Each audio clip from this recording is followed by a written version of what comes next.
আজকে আমি তোমাদেরকে কাঁচা আমের খুব কম সময়ে টক ঝাল মিষ্টি আচার করে দেখাবো।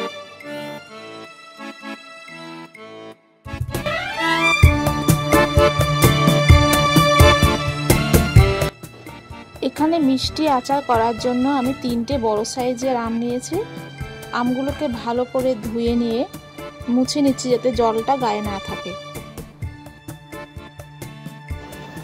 আমগুলো মোছার পর খোসাটা ছাড়িয়ে নিচ্ছি।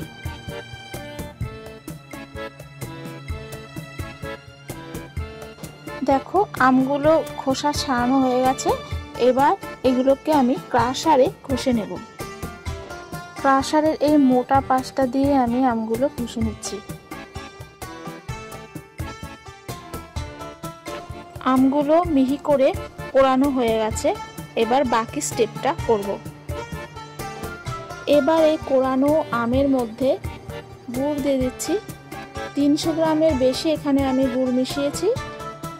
আমের টক বুঝে তোমরা কিন্তু গুড়টা দেবে। যদি আম টক বেশি থাকে তাহলে গুড়টা বেশি লাগবে। আর এই গুড় মাখিয়ে আমি রেখে দেব। সেই ফাঁকে একটা আচারের মশলা করে রাখবো। আমটা মেখে আমি সেই ফাঁকে একটা আচারের মশলা করে নিচ্ছি। তার জন্য দিয়ে দিলাম 2টো শুকনো লঙ্কা। লঙ্কাটা একটু ভাজা ভাজা হয়ে গেলে দিয়ে দিচ্ছি 1 চামচ গোটা জিরে, 1 চামচ গোটা ধনে আর 1 চামচ গোটা মৌরি।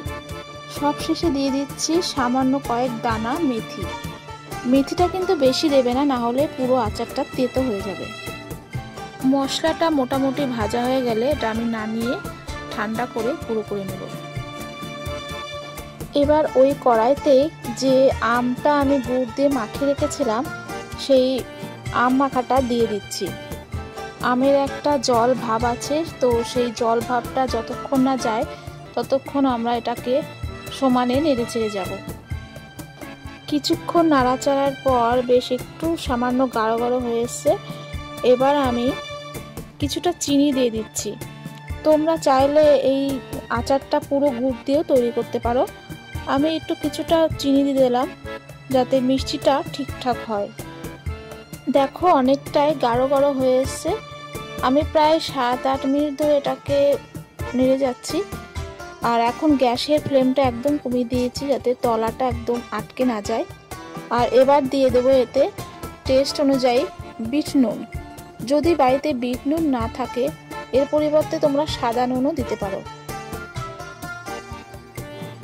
বিট নুনটা দেওয়ার পর যে মশলা করে রেখেছিলাম সেই মশলা কিছুটা দিয়ে দিচ্ছি। এখানে আমি মশলাটা পরিমাণ মতন দিয়ে দিচ্ছি।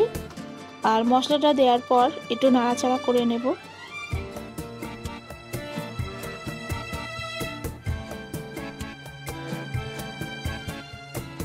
দেখো আচারটা হয়ে গেছে, বেশ গাঢ় গাঢ় হয়ে গেছে।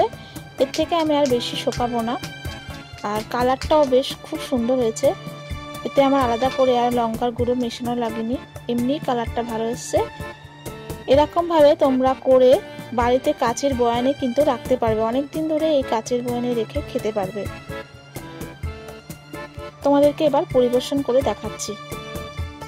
এরকমভাবে আচার বানিয়ে কাচের বয়ানে রেখে অনেক দিন পর্যন্ত খাওয়া যাবে। ভিডিওটি দেখার জন্য ধন্যবাদ।